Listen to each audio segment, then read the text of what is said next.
Shalom Aleichem Mishpachim. I am coming to you with the three final readings in Toldot. I will read the fifth reading, the sixth reading, and the seventh. We will finish Toldot here right now.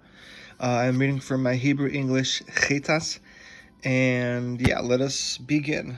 All right, we are in the fifth reading starting, and we will finish this Torah portion in this reading, or in this, at the end of this reading.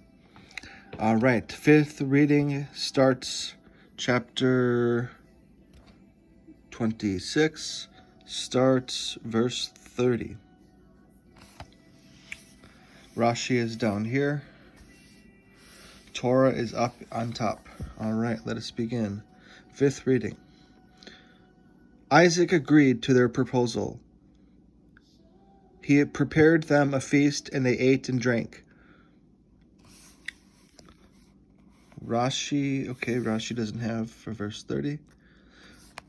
They got up early in the morning and made an oath to each other. Isaac then sent them on their way, and they departed from him in peace. On that very day Isaac's servants came and told him about the well they had dug, and they said to him, "We have found water." He named the well Shiva, from Shavua, oath, meaning oath. The name of the city was therefore designated as Beer-sheba, well of the oath, and this remains its name to this very day. Verse 33, Rashi, Shiva. It was so called on account of the aforementioned treaty. Verse 34, Torah. When Esau was 40 years old, he married Judith, the daughter of Beeri, the Hittite, and Basimat, the daughter of Elon, the Hittite. Verse 34, Rashi, 40 years old. Esau was compared to a swine, as it says about his offspring.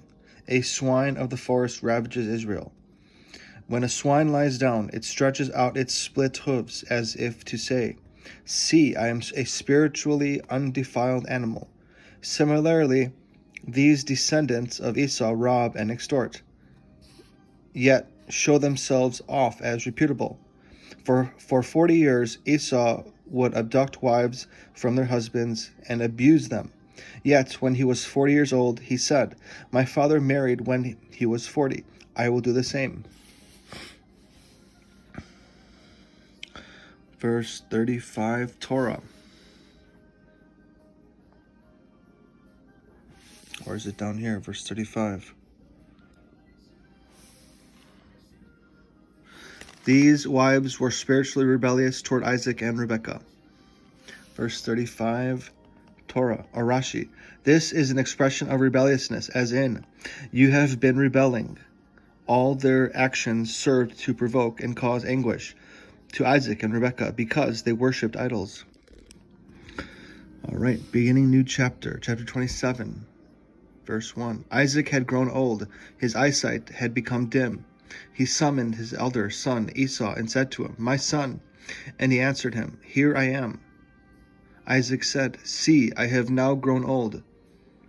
I do not know the day of my death." Verse 1 and 2, Rashi. His eyesight had become dim from the smoke of the idolatrous incense offered by these women. Esau's words. Another explanation: when he was bound on the altar and his father wished to slaughter him. At that moment the heavens opened, and the ministering angels saw what was happening and were weeping, and their tears dripped and fell into his eyes. Thus his eyesight was dimmed. Another explanation: his eyesight became dim in order to enable Jacob to receive the blessings. Verse 2, Rashi. I do not know the day of my death. Rabbi Yehoshua ben Korcha said, if a person approaches the age at which his parents died, he should worry for 5 years before that age and for 5 years after.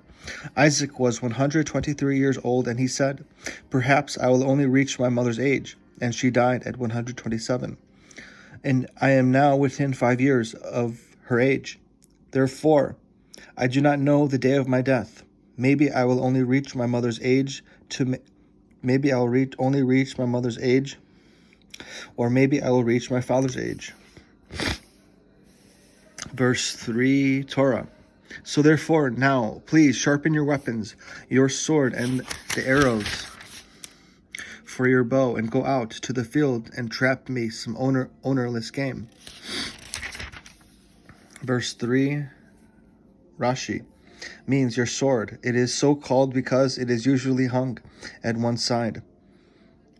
This is a term for sharpening like that which we have learned.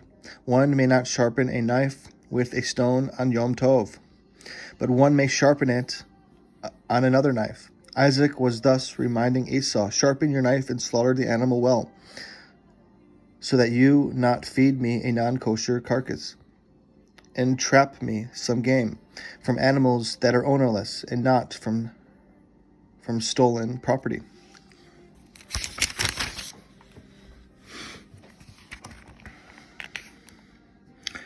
Verse 4, Torah. Then prepare me some delicacies to my liking, and bring them to me so that I may eat, so that I may grant you my soul's blessing before I die. Verse 5, Torah. Rebekah had been listening while Isaac was speaking to his son Esau. Esau went out to the field to trap some game to bring home. Verse 5, Rashi. To trap some game to bring. What is the meaning of the extra phrase to bring? Esau's intention was that if he had not found ownerless game, he would bring from stolen property anyway. Verse 6, Torah. When Esau left, Rebekah said to her son Jacob, I just heard your father speaking to your brother Esau, saying, bring me some game and prepare me delicacies so that I may eat and bless you in God's presence and with his approval before I die. Verse 7, Rashi, in God's presence means here, with his permission, that he will agree to what I do. Verse 8, we are at verse 8, Torah. So now, my son, heed my words in regard to what I am commanded, to what I command you. Go to the flock and bring me from there 2 choice kid goats. I will make delicacies of them, such as your father likes. Verse 9, Rashi. And bring me. The kid goats are mine and are not stolen. For so Isaac had written for her in her marriage contract, Ketubah, that she would take 2 kid goats every day. Breshith Rabbah. 2 kid goats. Was Isaac's regular meal 2 whole kid goats? Rather, since it was Passover, Jacob offered one at his Passover sacrifice, and from the other he prepared delicacies. This is stated in Pirkei de Rabbi Eliezer, such as he likes, for the taste of a kid goat is similar to that of deer. Verse 10, Torah. You will then bring them to your father, and he will eat, so that he will bless you before he dies. Verse 11, Torah. Jacob said to his mother Rebekah, but my brother Esau is a hairy man, while I am a smooth-skinned man. Verse 11, Rashi, means a hairy man. Verse 12, Torah. Perhaps my father will touch me, and then he will regard me as an impostor, and I will bring a curse upon myself, not a blessing. Verse 12, Rashi, he will touch me. This is of the same root as, you will grope at midday. Verse 13, Torah. His mother said to him, let your curse be upon me, my son.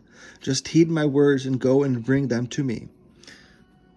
He went and got them and brought them to his mother, and his mother prepared delicacies to his father's liking. Rebekah then took her older son Esau's clean clothes. These clothes were with her in the house. She put them on her younger son Jacob, and placed the kid goat skins on his arms and on the smooth part of his neck. Verse 15, Rashi, means here the clean, as Onkelos translates it, clean. Another explanation, they were so called because he had coveted them from Nimrod that were with her in the house. Did he not have several wives, yet he entrusted them with his mother? However, the reason for this was because he was familiar with their thieving practices and was therefore suspicious of them.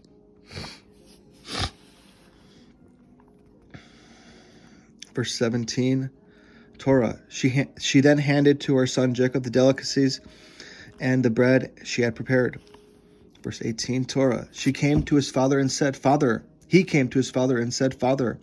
And he replied, Here I am. Who are you, my son? Jacob answered his father, It is I, Esau, is your firstborn. I have done as you told me. Please arise and be seated at the table and partake of my game, so that you may grant me your soul's blessing. Verse 19, Rashi. It is I, Esau, your firstborn. I am the one who is bringing you food, and Esau is your firstborn. I have done many things at different times, as you told me.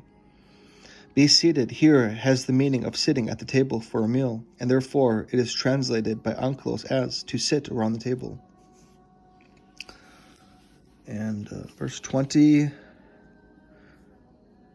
Torah. Isaac asked his son, How did you find it so quickly, my son?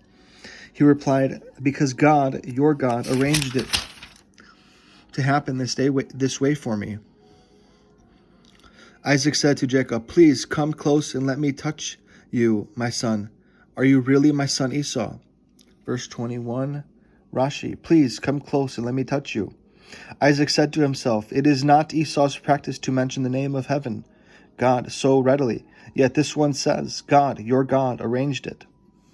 Verse 22, Torah.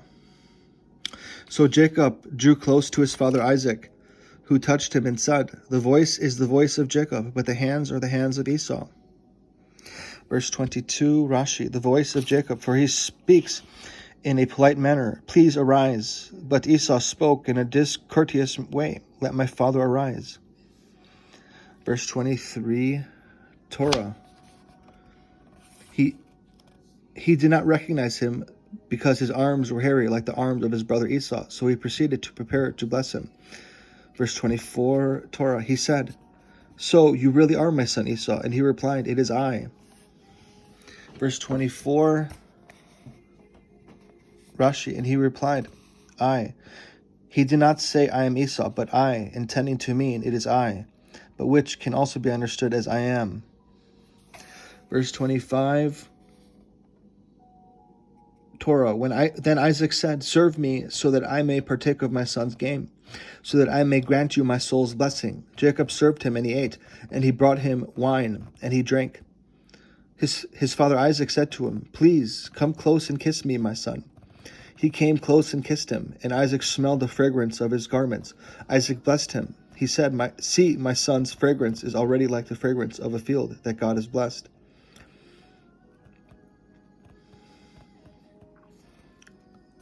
Sixth reading.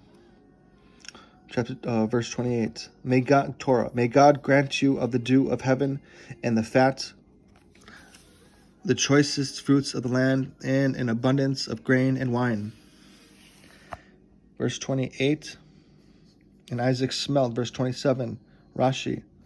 But surely there is no worse smell than that of goat's hair. It teaches us, however, that the fragrance of the Garden of Eden entered with Jacob is like the fragrance of a field that God has blessed, to which he has given a good scent, and that is a field of apples. So our rabbis of blessed memory explained it. Verse 28, Rashi. And may God grant you. The vav of this word indicates an addition, and therefore its meaning is, may he give and give again. But according to its straightforward meaning, the vav continues the previous topic. See, my son's fragrance, which the Holy One, blessed be he, has given to him, is like the fragrance of a field. And may God also grant you of the dew of heaven, Understand this literally, but there are also agadic explanations giving many different interpretations. God. What is the significance of this word, God's name, associated with the attribute of justice? It signifies that the blessings will be given with justice. If you deserve it, God will give it to you, but if not, he will not give it to you. To Esau, however, Isaac said, Your dwelling place will be blessed with the fat of the land. Whether you are righteous or wicked, God will give it to you. And from him King Solomon, upon building the holy temple, learned how to compose his prayer. An Israelite who possesses faith and accepts the fairness of divine judgment will not complain to you. Therefore, may you grant each person according to all his ways, for you know what is in the heart. However, regarding a Gentile who lacks faith, Solomon therefore said, may you hear in heaven and do everything for which the Gentile prays to you. Whether or not he is deserving, grant him his request, so that he will not complain to you. Verse 29, Torah. May people serve you and nations bow down to you. May you be master over your brothers, and may your mother's sons prostrate themselves before you. Those who curse you will be cursed, and those who bless you will be blessed. Verse 29, Rashi. Your mother's sons. But Jacob said to Judah, your father's sons will bow down to you. This was because Jacob had sons from several mothers, whereas here, since Isaac had married only one wife, he said, your mother's sons. Rashi, those who curse you will be cursed, and those who bless you will be blessed. But in the case of Balaam, it changes the order and says, those who bless you will be blessed, and those who curse you will be cursed. The difference is that the righteous first endure suffering and eventually gain tranquility, and those who curse and afflict them precede those who bless them. Therefore Isaac mentioned the curse of those who curse before the blessing of those who bless. Wicked people, however, first enjoy tranquility and later endure suffering. Therefore Balaam mentioned blessing before curse. Verse 30, chapter 27. It was just then, when Isaac had finished blessing Jacob, and when Jacob had scarcely left his father Isaac's presence, that his brother Esau came back from his hunt. Verse 30, Rashi, had scarcely left, as one left, the other entered. Verse 32, verse 31, Torah. He too had prepared delicacies and brought them to his father. He said to his father, let my father arise and partake of his son's game, so that you may give me your father's blessing. Verse 32, Torah. His father Isaac asked him, who are you? And he replied, I am your firstborn son Esau. Isaac shuddered in great bewilderment, and he asked, then who was it, and where is he who trapped game and brought it to me, and I partook of it all before your arrival, and I blessed him? He will indeed be blessed. Verse 33, Rashi. Isaac shuddered. Its meaning here is, as Onkelos translates it, an expression of wonder, but its midrashic explanation is, he saw purgatory open beneath Esau. Then who is an independent expression which has various different usages. Here its meaning is, right here, which is a combination of where here, thus it means who was it, and where is he who trapped game, and I partook of it all. Any flavor that I desired to taste, I tasted in that food. He said, indeed, be blessed, so that you not say it. If Jacob had not deceived his father, he would not have received the blessings. Isaac now consciously agreed to bless him. Verse 34, Torah. When Esau heard his father's words, he let out an exceedingly great and bitter cry and said to his father, bless me too, my father. Verse 35, Torah. He replied, your brother came with Gil and took your blessing. Verse 35, Rashi. With Gil means astutely. Verse 36, Torah. Esau said, is that why he was named Jacob, Yaakov, from Ekov and snare, for telling that he would and someday ensnare me twice?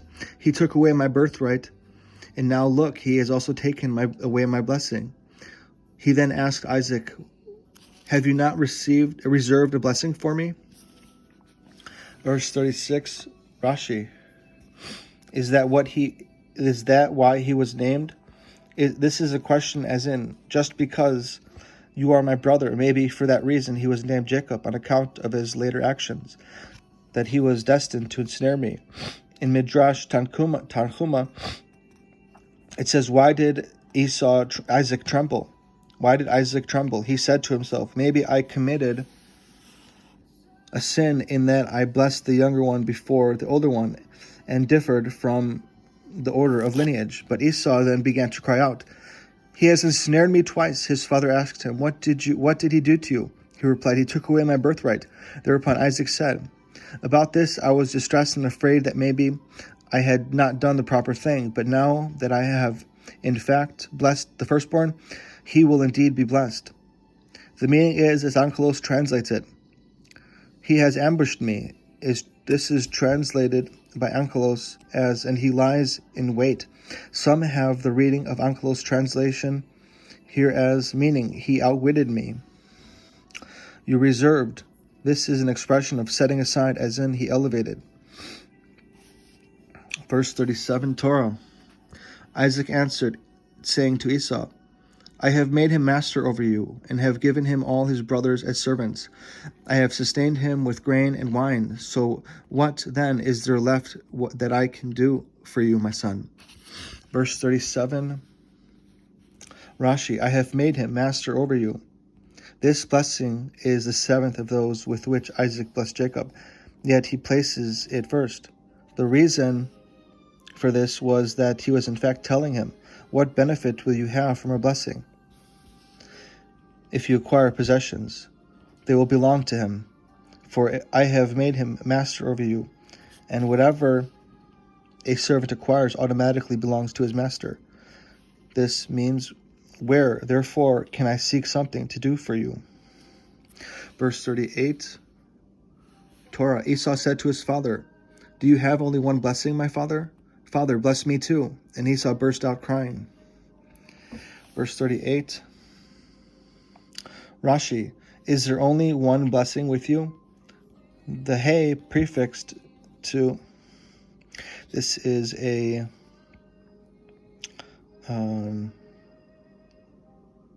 grammatical commentary, so I will not read this. So verse 39, Torah. His father Isaac then replied and said to him, "Your dwelling will be blessed with the fat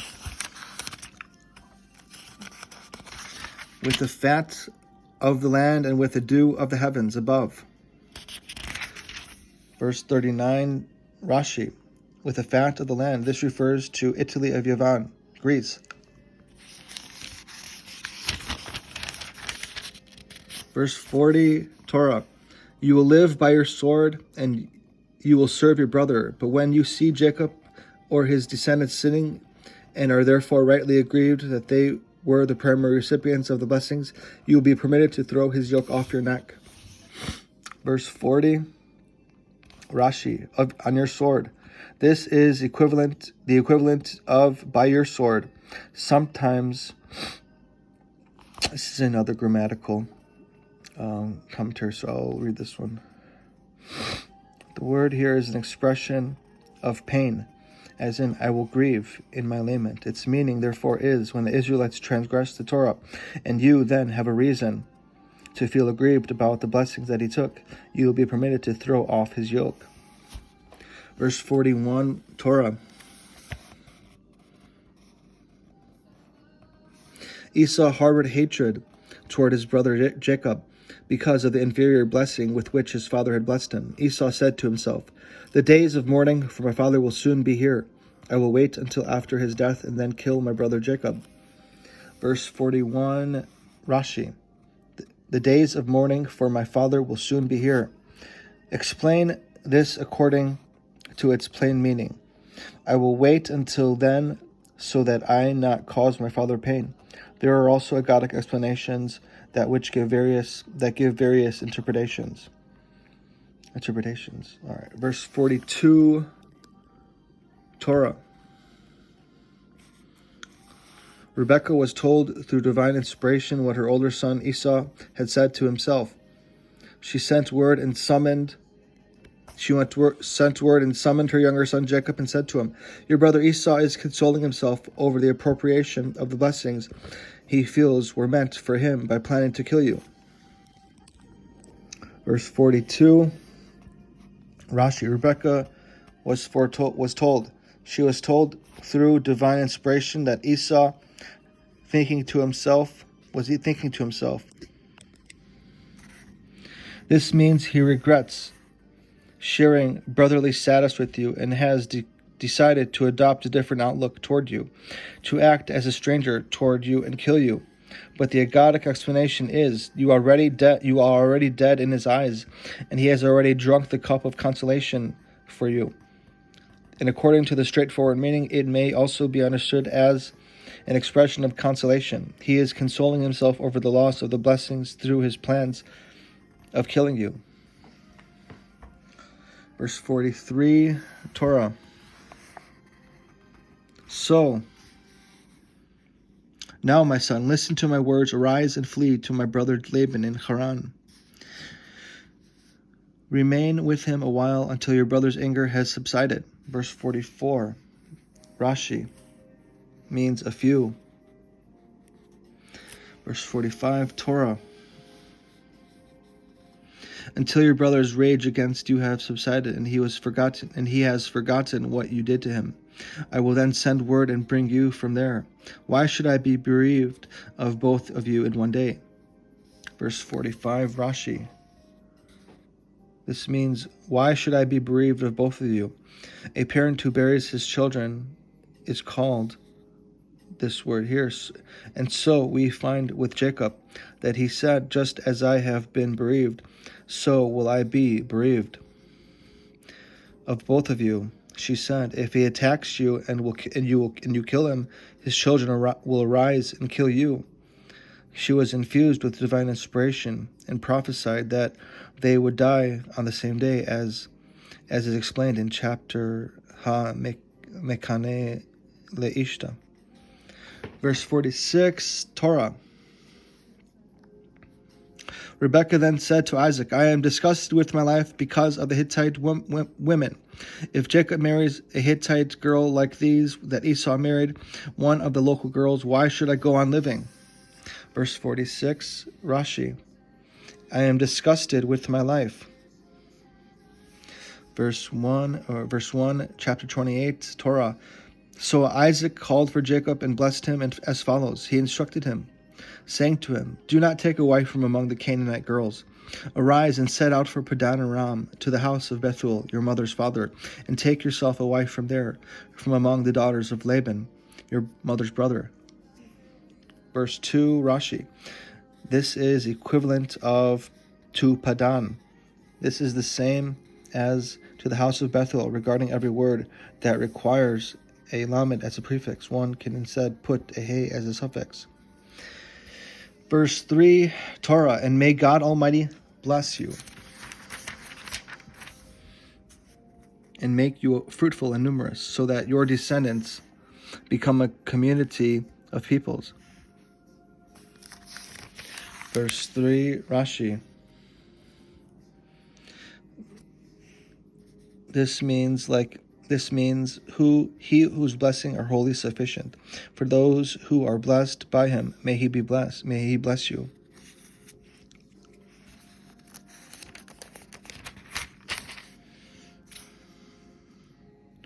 Verse 4, Torah. May God bestow upon you the same blessing that he gave to my father Abraham, for yourself and for your descendants with you, because you will take possession of the land in which you have been sojourning, which God gave to Abraham. Verse 4, Rashi, to the blessing of Abraham. This refers to that which God had told Abraham when he told him to set out on his journey. I will make you into a great nation, and all the nations of the world will be blessed through your descendants. Let those above mentioned blessings be fulfilled with you, that from you, that great nation, and those blessed descendants will emanate. Verse 5, 7th reading, Torah. Isaac then sent Jacob on his way, and he set out for Padan Aram to the house of Laban, son of Bethuel the Aramean, the brother of Rebekah, mother of Jacob and Esau. Verse 5, Rashi, mother of Jacob and Esau. I do not know what this teaches us. Verse 6, Torah. When Esau saw that Isaac had blessed Jacob and had sent him to Padan Aram to take himself a wife from there, and that when he blessed him, he had commanded him, saying, do not take a wife from among the Canaanite girls. and that Jacob had obeyed his father and mother and had gone to Padan Aram, Esau understood that the Canaanite girls were evil in the eyes of his father Isaac. So Esau went to his uncle Ishmael and married his cousin Mahalat, daughter of Abraham's son Ishmael, the sister of Nevaiot. Esau married her in addition to his other wives. All right. Verse 7, Rashi, Jacob had obeyed. This is connected to the preceding statement. Esau saw that Isaac had blessed Jacob, and that he had sent him to Padan Aram, and that Jacob had obeyed his father and gone to Padan Aram. And Esau understood from all this that the Canaanite girls were evil in Isaac's eyes. So he also went to his family to Ishmael to take for himself a wife. Verse 9, Rashi, the sinister of Nevaiot. By inference, from what it says, daughter of Ishmael, do I not know that she was the sister of Nevaiot? Rather, these additional words teach us that Ishmael died after having betrothed her to Esau before her marriage, and therefore Nevaiot, her brother, gave her in marriage. We can infer that Jacob was 63 years old at that time, for Ishmael was 74 years old when Jacob was born. For Ishmael was 14 years older than Isaac, and Isaac was in his 60th year when Rebekah gave birth to Jacob and Esau, totaling 74 years. And he lived 137 years, as it says. These are the years of Ishmael's life. Thus Jacob was 63 years old when Ishmael died. We learn from here that Jacob was hidden in the study house of Ever for 14 years, and only afterwards went to Haran. For he was in Laban's house for only 14 years before the birth of Joseph, as it says. I worked for 14 years for your 2 daughters, and 6 years for your flocks. And he started to receive flocks as wages only after Joseph was born, as it says, when Rachel gave birth to Joseph. And Joseph was 30 years old when he became a ruler of Egypt, the ruler of Egypt. And from then until Jacob descended to Egypt was 9 years, 7 years of plenty and 2 years of famine. And at that time Jacob said to Pharaoh, the years of my sojourning have been 130. Make the reckoning of 14 years before Joseph's birth, 30 years of Joseph, and 9 after he became ruler until Jacob arrived. And you have 53 years. And when Jacob left his father, he was 63 years old, which makes only 116 years. Yet he said to Pharaoh, 130 years. Thus 14 years are missing, from which you learn that after receiving the blessings he was hidden in the study house of Ever for 14 years. However, he was not punished for those years in the merit of the Torah, that he studied them there. For Joseph was separated from his father for only 22 years, from age 17 until 39, corresponding to the 22 years that Jacob was separated from his father. It did not fulfill his obligation to honor him, and they were the 20 years he spent in Laban's house, and the 2 years he tarried. 2